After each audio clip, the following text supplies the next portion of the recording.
Bismillahirrahmanirrahim. Assalamualaikum warahmatullahi wabarakatuh.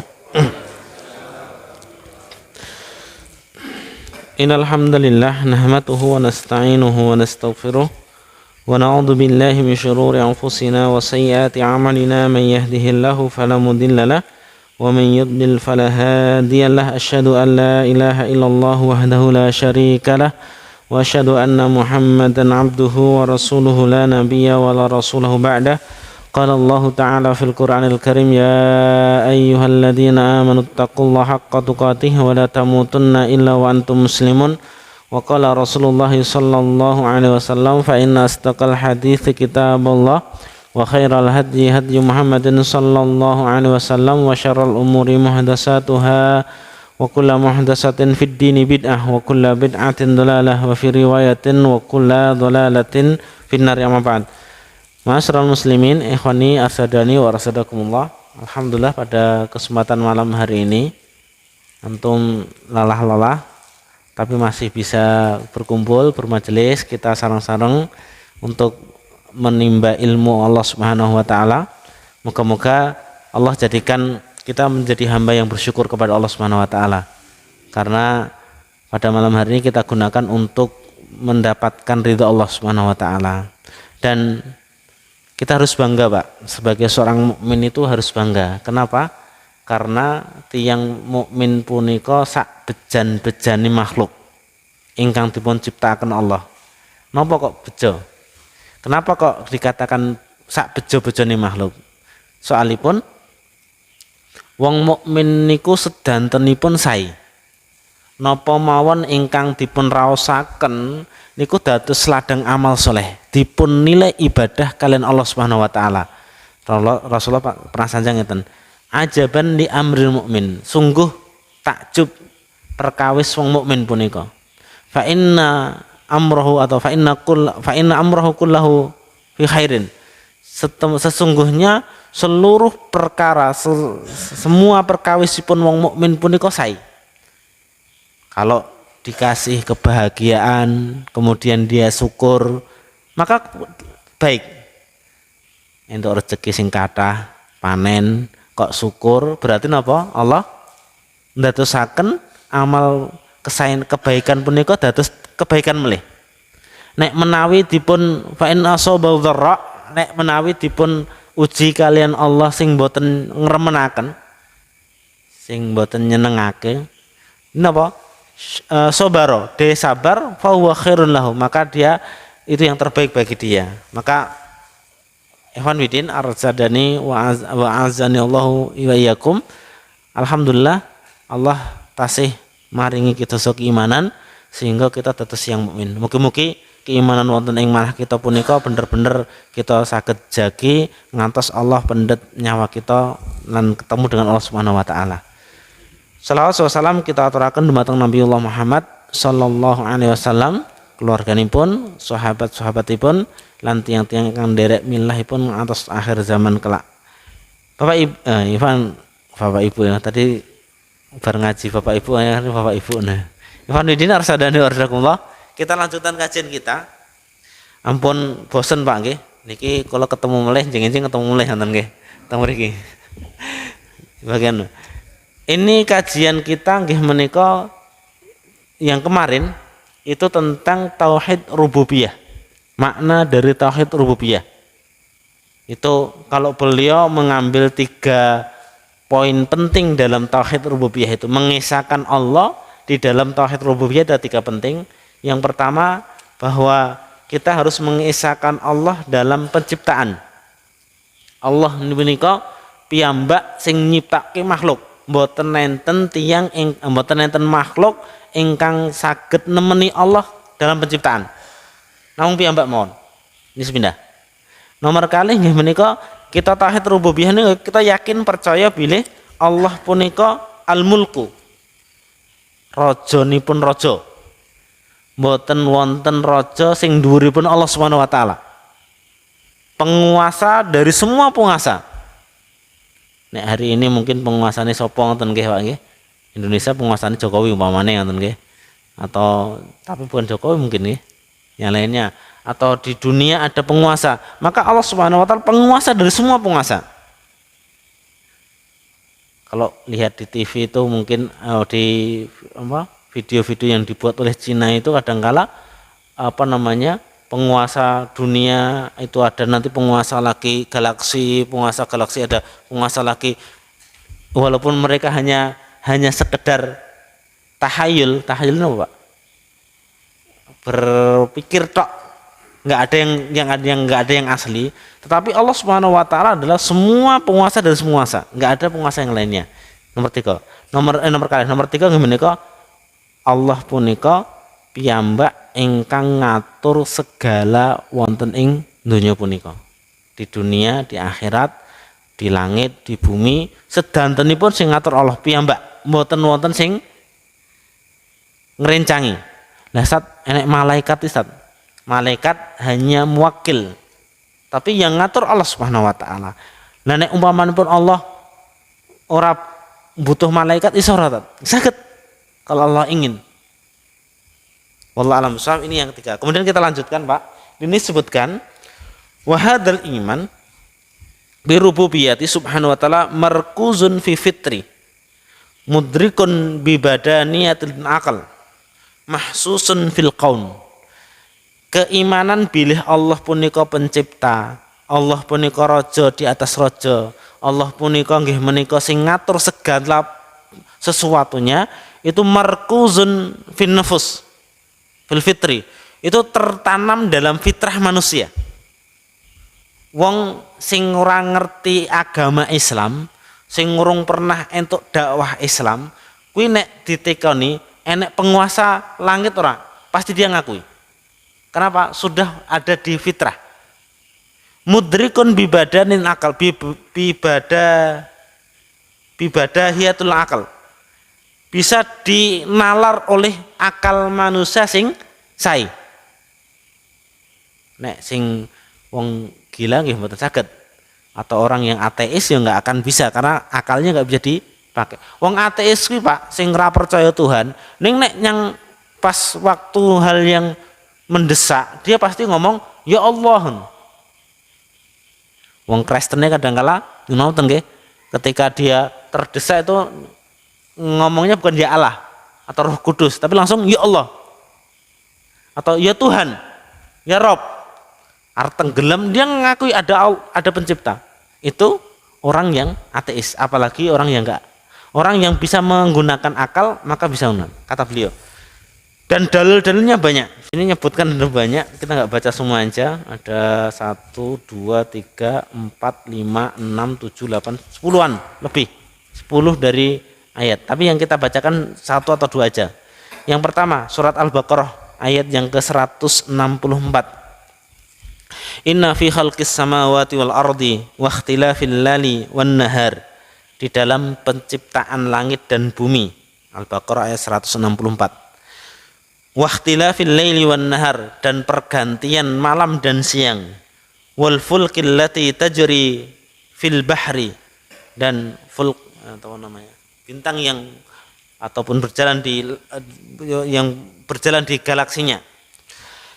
Bima yang fa'unnah, yang itu bermanfaat bagi manusia. Wa ma anzalallahu minas sama'i mimma'in, dan Allah turunkan dari langit napa? Air.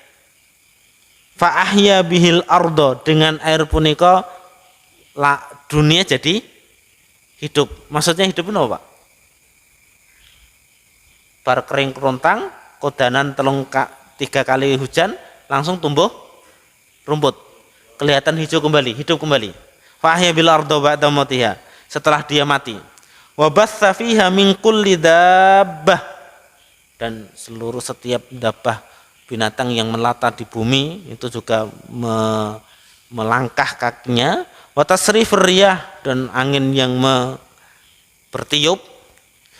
Was sahab, dan napa niku Pak? Sahab niku awan yang bergerak juga. Musakhkharatin bainas sama'i wal ard, yang dia diletakkan di atas, di antara langit dan bumi. La ayatin liqaumi yaqilun, itu menjadi ayat, menjadi petunjuk bagi kaum yang berakal. Jadi apa yang ada di muka bumi ini kalau orang punika berakal terus ginakaken akal niku langsung ngertos kok enek pencipta. Bukan hanya napa nggih, tahayul mboten. Orang yang dulu pernah jadi ateis, Kristen pernah Pak, Buddha pernah, semua agama dipelajari, dia bahkan jadi ateis. Tetapi ketika dia belajar biologi Pak, biologi ngertos Pak? Biologi tentang reproduksi manusia, tentang reproduksi hewan, pokoknya tentang biologi yang di alam ini, karena dia pengennya mencari Tuhan, akhirnya dia mengambil jurusan biologi. Niku ketika mempelajari alam itu dia langsung berpikir dengan akalnya itu langsung, oh iki nek penciptanya. Kenapa? Sudah teratur banget. Bintang yang ada di langit beribu-ribu bintang enggak tabrakan. Yang di air ada beberapa beribu-ribu makhluk juga gimana napasnya, jantungnya mana, kok bisa hidup. Ketika orang itu benar-benar menggunakan akal, dia langsung mengatakan, oh ini ada pencipta. Ini la ayatul liqaumi yaqilun. Yang ada di muka bumi ini menjadi petunjuk bagi orang yang berakal. Kemudian di dalam surat Ar-Ra'd ayat yang ke-2 sampai 4, tapi saya ngambil yang ketiga aja. Huwallazi maddal arda wa ja'ala fiha rawasiya wa anhara wa min kullis samarat ja'ala fiha zawjayn itsnaini yughsil lailan nahar. Allah di sini sebutkan dialah Allah yang membentangkan memaparkan bumi begitu panjang dan ada di situ min kullis samarat, ada buah dan yang lainnya. Ja'ala fiha zawjayn itsnaini, berpasang-pasang. Hampir setiap makhluk punya pasang-pasang. Manusia ada laki-laki, ada perempuan. Hewan ada betina, ada jantan. Kalau tumbuhan Pak, berpasang enggak Pak? Berpasang.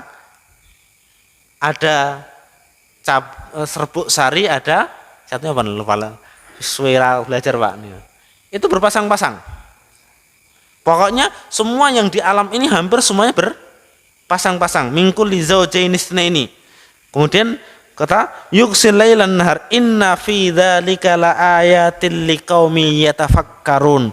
Itu menjadi petunjuk ayat bagi kaum yang mau berpikir. Berarti Allah Subhanahu wa taala kalau pengen mengetahui Allah tanpa ada Al-Qur'an itu sebenarnya bisa. Tanpa ada wahyu dari Allah Subhanahu wa taala itu memungkinkan mengetahui Allah. Karena apa? Karena Allah sudah memberikan tanda-tanda keberadaan Allah itu di alam. Sudahlah Pak, enggak usah tanda-tanda di tubuh kita sajalah. Kok ini jantung ini bisa berdetak teratur. Nek ra berdetak mati. Kok enggak ada baterai nih? Bisa berdetak terus. Dari mana? Nah, itu kita bisa berpikir bahwa Allah itu ada. Artinya keberadaan Allah, keimanan Allah terhadap rububiyah Allah itu sebenarnya hampir setiap manusia mengimani. Siapapun punika nggih menika tetap ngimani bilih Allah niku enten. Walaupun mereka menggunakan istilah yang beda-beda. Ada yang menggunakan Rob, ada yang menggunakan Tuhan. Tapi dia mengakui bahwa Allah niku Maha Satu dalam penciptaan dan yang lainnya. Maka disebutkan tidak banyak orang yang atau kelompok yang tidak mengakui akan kerububian Allah. Enggak banyak kelompok yang mengingkari bahwa Allah punika pencipta. Allah punika enggak banyak. Hanya disebutkan ada beberapa. Satu, wong Majus. Sana wetul Majusi. Majusi napa? Penyembelih api. Kenapa dikatakan? Mereka enggak ngakui adanya Allah. Mereka ngakuinya adalah alam ini diciptakan dari dua hal. An-nur wa dzulm. Cahaya dan kegelapan. Yang pertama, yang kedua, Nasrani. Orang Nasrani itu, orang-orang Nasrani, mereka mengakui akan adanya Allah. Tetapi mereka mengatakan bahwa Tuhan mereka ada 3. Salisus salasa. Ada 3 Tuhan. Tuhan Anak, Tuhan Bapa, Roh Kudus. Tetapi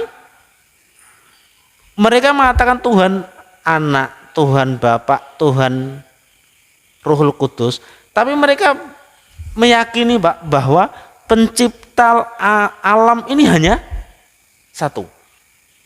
Kata mereka, Roh Kudusnya menjelma menjadi Bapa, terus menjelma menjadi Anak, yakni Isa Al-Masih, menjelma menjadi Roh Kudus. Tapi mereka tidak memusyrikan dalam rububiyah. Ini Nasrani. Kemudian orang-orang musyrikin Arab, sebagian orang musyrikin Arab. Tapi kalau kebanyakan orang musyrik Arab itu tetap mengakui akan rububiyah Allah. Rububiyah Allah.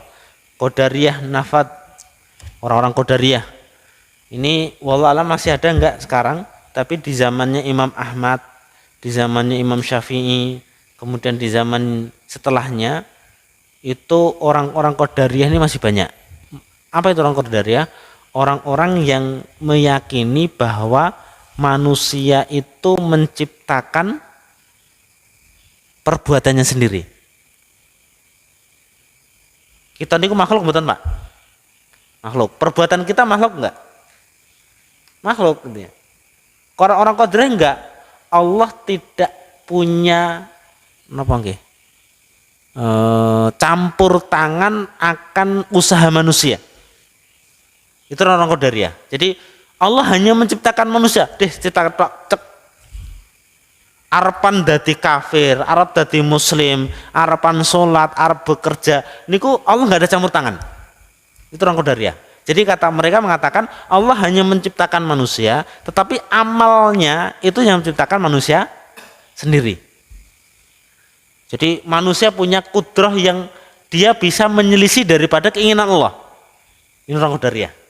Makanya saya katakan hari ini nopo enten ngoten nggih. Enten mboten, Pak? Kita mboten enten nggih. Sulit menemukan, moga-moga enggak ada lagi ya. Tapi di zamannya Imam Ahmad, Imam Syafi'i, kemudian ulama-ulama setelahnya itu masih banyak. Bahkan di zamannya Ibnu Taimiyah itu masih ada. Ibnu Taimiyah itu jauh setelah Imam Ahmad, 700 tahun. 700 Hijriah. Itu masih ada. Wallahu alam apakah masih ada, tapi itu kalau dari beberapa keterangan ulama-ulama yang ada di Timur Tengah, memang mungkin masih ada cikal bakalnya. Yang mereka mengatakan bahwa Allah, mungkin Pak ya, orang yang mengatakan engko nek aku, tapi bedanya ada yang kebalikan dengan Qadariyah sih Pak nggih. Rasa kerja ngono entuk rezeki lah ya teko dhewe. Nah itu niku beda kalian kebalikan daripada Qadariyah.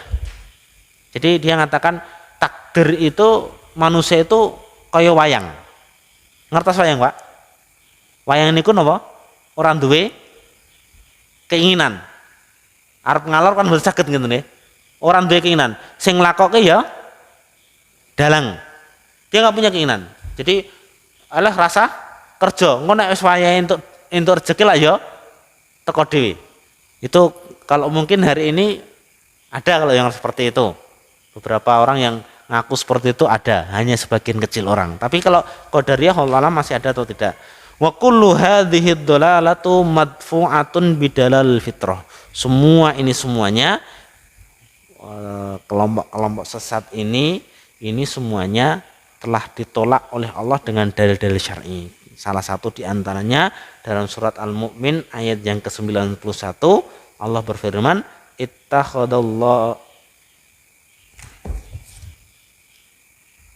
Ittakhadallahu min waladin wa ma kana ma'ahu min walad. Mereka ini membantah orang-orang Nasrani. Katanya Allah punya anak, padahal Allah enggak punya anak. Idzan la dhahaba kullu ilahim bima khalaqa wa la'alaka ba'duhum ala ba'din subhanallah amma yasifun. Kalau Allah punya anak, kemudian Allah punya sandingan, berarti setiap ilah itu punya keinginan masing-masing. Maka kalau Tuhan itu ada banyak, kayak Nasrani, Tuhan itu ada 3. Kemudian Hindu, Tuhan ada banyak, gitu. Dewi Sri, Dewi ini itu kan Tuhan mereka ya. Berarti kalau punya Tuhan 2 atau lebih, berarti apa? Ada 2 kemungkinan, Pak. 1, berarti Tuhan punya kekuasaan masing-masing. Kaya rojo-rojo. Yo ini kekuasaan Tuhan iki kekuasaan Tuhan iki, kekuasaan Tuhan. Berarti enggak ada namanya Tuhan yang di atas raja. Yang pertama. Yang kedua, atau yang kemungkinan ada 2 kemungkinan. Kemungkinan yang kedua adalah napa? Nek Tuhanku 2 atau banyak, berarti napa? Iso kerah. Nah, nek Tuhan kerah, napa neh sing menungso. Makanya Pak, niki nggih. Jenengan pernah ndelok film Kerasakti, Pak? Pernah nggih? Sing nek ndelok ngoten nika, nek ningali ngoten nika, sing jenengan pikir napa? Kadang-kadang guyu piyambak. Lah kok Tuhan kok diatur karan malaikat karo dewane. Kan raja langit ngoten nggih. Engko enek sing dewa iki iso ngatur ngene. Iki kok iso kaya ngene. Karena apa? Mereka meyakini memang Tuhannya banyak. Kalau kita kan enggak. Allah itu mutlak. Enggak ada yang bisa ngatur Allah Subhanahu wa taala. Malaikat hanya tunduk. Bahkan ada malaikat yang tugasnya itu ketika diciptakan sampai sekarang hanya menaruh mulut di trompetnya. Nunggu perintah dari Allah. Nah, diperintahkan langsung sebul. Tapi enggak ada malaikat yang diciptakan itu hanya nyonggo arsy Allah Subhanahu wa taala. Sehingga arsy Allah Subhanahu wa taala. Ada yang ditugaskannya sujud di depan Allah Subhanahu dan mereka enggak protes. Itu malaikat. Enggak ada namanya Allah kok di protes, itu enggak ada. Dan makanya konsep ketuhanan orang-orang atau konsep ketuhanannya orang-orang Buddha, orang-orang Hindu itu sudah dipatah. Kenapa? Karena konsep mereka Tuhan banyak. Sehingga kalau konsep banyak itu paling saling bertabrakan. Wallahu a'lam bishawab. Ini yang kedua, Pak. Jadi iman terhadap rububiyah Allah. Ini semuanya beriman. Hampir semua manusia beriman. Walaupun ada di antara manusia tidak beriman, tapi hanya sedikit sekali. Makanya tugasnya tugasnya Rasul itu bukan menetapkan pada tauhid ini. Bukan mendakwahkan tauhid ini. Maksud saya, tauhid ini sudah ada sebelum Rasulullah diutus menjadi Rasul. Kenapa? Orang Arab percaya, yakin bahwa Allah itu adalah pencipta langit adalah Allah. Di dalam beberapa ayat kan dikatakan Qul limanil ardi wa man fiha in kuntum ta'lamun. Katakanlah wahai Muhammad kepada orang Quraisy, siapa yang memiliki bumi dan waman fiha dan apa-apa yang ada di dalamnya, in kuntum ta'lamun, kalau kamu mengetahuinya. Saya quluna lillah. Orang-orang kafir itu akan mengatakan itu miliknya Allah. Qul afala tadzakkarun, apakah dia tidak mengingat? Qul man rabbus samawati wa rabbul arsyil azim. Surat Az-Zukhruf ayat yang ke surat Zukhruf ini. Kan ini bukan surat, maaf. Surat Mu'minun ayat yang ke-84 sampai 89. Qul man rabbus samawati, katakanlah wahai Muhammad kepada orang-orang Quraisy, siapa Rabb, pemilik Tuhan langit yang 7, wa rabbul arsyil azim, dan pemilik ataupun Tuhan arsy azim, arsy yang agung. Saya quluna lillah. Orang-orang Quraisy akan mengatakan itu punyanya Allah. Qul afala tattaqun, katakanlah kepada mereka, kenapa enggak bertakwa kepada Allah? Qul man biyadihi malakutu kulli syai. Katakanlah wahai Muhammad, Tanyakan kepada mereka siapa yang memiliki kekuasaan seluruhnya. Kulli syai' wa huwa yujiru wa la yujar. Dia bisa memberikan perintah, maksudnya memaksa dan tidak bisa dipaksa. In kuntum ta'lamun, kalau kalian mengetahui, saya quluna lillah. Mereka akan mengatakan bahwa pemilik kekuasaan itu adalah Allah. Artinya, tapi bukan berarti Pak nggih, bukan berarti rububiyah itu nggak penting, bukan. Saya dulu pernah jadi ada kajian dengan pondok, dengan anak-anak santri penghafal Al-Quran itu, ketika itu udah lama banget itu. Saya menerangkan bahwa inti dari dakwah Rasul, inti tugas Rasulullah, diutusnya Nabi Muhammad menjadi Rasul, intinya adalah mendakwahkan tauhid yang nanti uluhiyah, bukan tauhid rububiyah. Ada yang tanya kemudian, berarti tauhid rububiyah nggak penting? Bukan. Tauhid rububiyah itu penting. Kenapa? Tidak mungkin ada orang yang mau beribadah kepada Allah kalau tidak meyakini bahwa Allah adalah pencipta langit. Nggak mungkin. Maksud inti daripada tauhid uluhiyah yang akan kita pelajari itu adalah apa? Maksudnya adalah banyak di antara manusia itu yang sudah mempercayai bahwa Allah itu adalah pencipta langit. Allah itu adalah raja di atas raja. Itu sudah banyak. Bahkan sebelum Rasulullah diutus menjadi Rasul, mereka sudah mengakui bahwa yang menciptakan langit siapa? Allah. Makanya kemudian Rasulullah ditugaskan untuk mengajak mereka kepada tauhid uluhiyah. Salah satu di antaranya, dan itu yang paling penting, adalah tauhid uluhiyah. Apa itu tauhid uluhiyah? Mengisahkan Allah di dalam peribadatan. I'tiqadul jazim bi annallahu wahdah al-ilah al-haq, yang kita katakan atau kita mengucapkan kalimat tauhid la ilaha illallah. Artosipun apa Pak la ilaha ini? Mboten wonten sesembahan yang berhak disembah kecuali Allah. Mboten wonten sesembahan yang berhak disembah. Berarti ada sesembahan Pak selain Allah? Ada, tetapi enggak ada hak dia disembah. Ada orang yang menjadikan sesuatu disembah, itu ada selain Allah? Ada, tapi padahal dia tidak berhak untuk disembah. Contohnya pun apa Pak?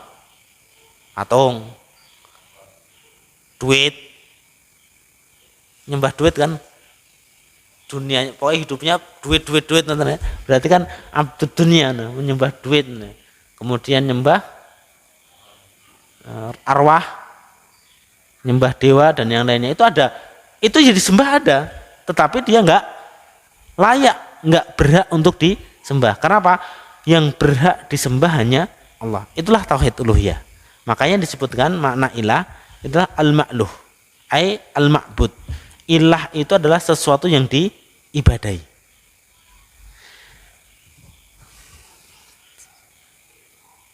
Allati ta'allahal qulubu mahabbatan wa ta'diman, di mana kalau kita beribadah kepada Allah, namanya ibadah itu berarti menjadikan zat yang diibadahi itu sesuatu yang agung dan sesuatu yang dicintai dalam hatinya.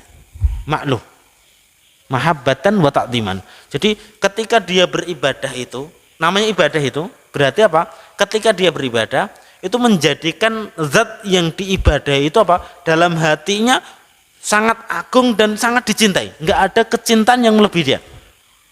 Berarti kalau kita menyembah Allah, Allahu Akbar, sholat, itu menjadikan Allah sebagai sesuatu yang sangat besar, agung. Enggak ada yang mengagungi selain keagungan Allah Subhanahu wa taala. Enggak ada yang melebihi keagungan Allah Subhanahu wa taala. Mahabbatan itu maklum. Makanya ibadah itu bukan hanya dalam sholat, bukan hanya pada zakat. Al ibadah niku napa, Pak? Ibadah napa nek jenengan ngertos ibadah? Kalau ini nggih, bismillahirrahmanirrahim.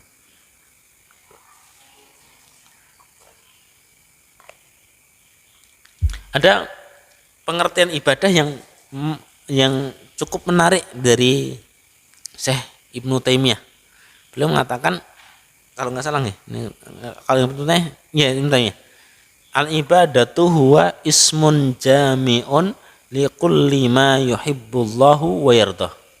Ibadah punika nggih menika suatu nama ismun jami' ingkang saged atau suatu nama yang mencakup segala hal yang dicintai dan diridhoi oleh Allah. Itu ibadah. Artinya Bapak Ibu, Ikhwan Widin arsadani wa arsadakumullah, berarti nopo mawon apa saja yang itu menjadikan kita bisa Allah cintai, Allah ridhoi, itu ibadah. Kerja itu bisa dinilai ibadah. Makanya para ulama mengatakan kalau kita kerja itu jangan niat mencari harta. Niat awalnya jangan mencari harta, Pak. Jangan mencari rezeki. Nah, nek kerja niat rezeki ngopo maksudnya? Maka ulama mengatakan ketika kerja itu apa? Niatnya syukur. Bersyukur. Karena para rezeki itu haknya Allah. Rezeki ini kenapa, Pak?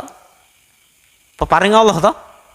Baik yang halal maupun yang haram nonton. Maka kalau kita niatkan ibadah, kerja punika sebagai bentuk syukur, alhamdulillah Allah paringi nikmat sehat, Allah paringi nikmat keluarga, Allah paringi nikmat kebutuhan. Aku tak kerja, tak bentuk rasa syukur. Udah itu dinilai ibadah Allah Subhanahu Wa Taala. Sedangkan rezeki sudah yang ngatur Allah. Bukan berarti rasa kerja aja tak no. Berarti nggak kerja, berarti apa? Nggak bersyukur. Kalau nggak bersyukur, dari mana Allah akan memberikan rezeki? Jadi kita, kata ulama yang Qayyim itu mengatakan kita ubah mindset kita, cara berpikir kita. Kalau kalau kita kerja itu, maka kita mencoba untuk meniatkan bersyukur kepada Allah Subhanahu Wa Taala yang telah memberi nikmat. Maka semua kegiatan kerja kita menjadi nilai ibadah. Dinilai oleh Allah Subhanahu Wa Taala sebagai sesuatu yang diridhoi. Ning nek umpamanipun kita kerja punika hanya mencari rezeki, ya itu ya duit. Rezeki itu kan bukan hanya yang kita dapatkan dari pekerjaan, Pak. Ada rezeki yang kita usahakan. Gimana, Pak? Ya kerja itu. Ada yang rezeki yang datang tanpa diundang atau datang tiba-tiba. Pernah ngerasakan, Pak? Yakin jenengan orang ngerasakan. Wong bertakwa niku pasti pernah merasakan. Bancaan. Pas butuh anak napa niku dana banyak, celengan renek, ada orang yang datang. Ini ada dana dari Baitul Mal untuk antum. Alhamdulillah pas butuh. Kalau kemarin tadi yang Pak Lurah itu kan ya, Lurah Wonorejo itu ketika ngisi tindakan cerita dia rezeki yang tidak disangka-sangka, dia dikasih di beberapa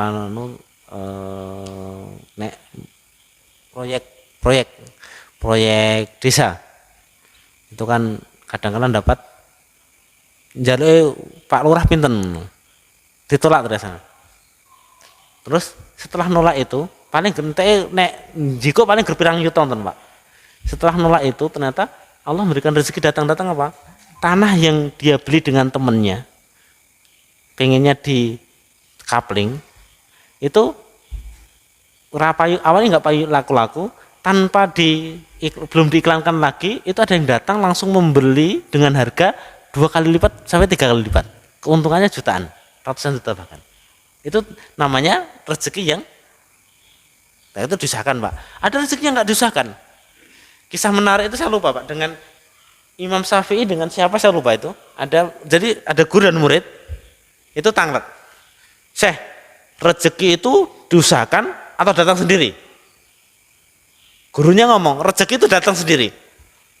Muridnya ngomong, rezeki itu diusahakan, nggak mungkin datang sendiri. Nah, iya. Akhirnya apa? Muridnya keluar Pak, tak buktikan bahwa rezeki itu harus diusahakan. Akhirnya keluar kerja Pak, kerja untuk daharan dibeto tenggen guru nih. Lu ayo makan bareng guru. Syekh no. Lo bukti bahwa aku tuh benar. Rezeki kudu di goleki. Saya ngomong, ya iki bener toh, aku ra goleki teko dhewe. Muridnya langsung, ya kok tak gorene ngono. Artinya apa? Rezeki itu ada yang memang kita usahakan, ada yang memang datang sendiri. Kadangkala rezeki yang kita usahakan lebih kecil daripada rezeki yang datang tiba-tiba, yang enggak usahakan. Tapi kadangkala rezeki yang kita usahakan lebih besar daripada rezeki yang datang tanpa kita usahakan. Makanya ketika kita kerja, kita niatkan untuk bersyukur kepada Allah Subhanahu wa taala, nanti rezeki akan datang. Entah itu yang dengan Allah langsung memberikan tadi rezeki dengan kita usahakan, atau tanpa kita usahakan ada rezeki yang datang tanpa kita usahakan. Wallahu a'lam bishawab. Ini tentang ibadah. Beliau mengatakan di sini bahwa inti daripada inti daripada dakwah Rasul itu adalah tauhid kepada Allah Subhanahu wa taala,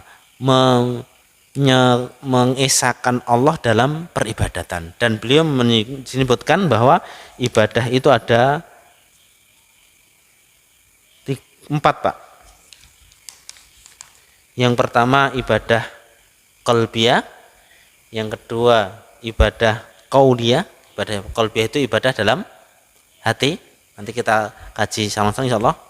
Yang kedua adalah ibadah qauliyah, ibadah bentuknya perkataan, ucapan. Ada ibadah badaniyah, berarti apa Pak? Perbuatan. Ada ibadah maliyah, ibadah bentuknya harta. Nah itu makanya Syekh Ibnu Taimiyah mengatakan ibadah itu ismun jami' likulli ma yuhibbullah wa yardah, suatu nama yang mencakup semua hal yang dicintai oleh Allah dan Rasulnya.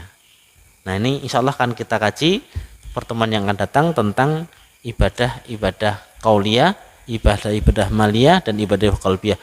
Yang paling utama dari semuanya tadi, semuanya utama, tapi yang paling utama yang perlu kita anukan adalah ibadah qalbiyah dulu, ibadah hati dulu.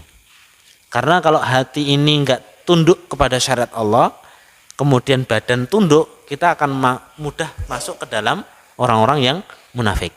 Wallahu a'lam bishawab. Niki sekedhik ingkang sakat kula sampaiaken, mugi-mugi wonten manfaatipun. Pun 8:30, enggak usah ngoyo mawon Pak nggih. Pun do ngantuk sebagian. Enten dimontang letaken monggo. Kalau ada diskusi monggo. Kalau nggak ada kita akhir dengan kafaratul majlis, nanti diskusinya sambilan aja, unjuk dan dahar. Aku qouli hadza, astaghfirullah li wa lakum. Assalamualaikum warahmatullahi wabarakatuh.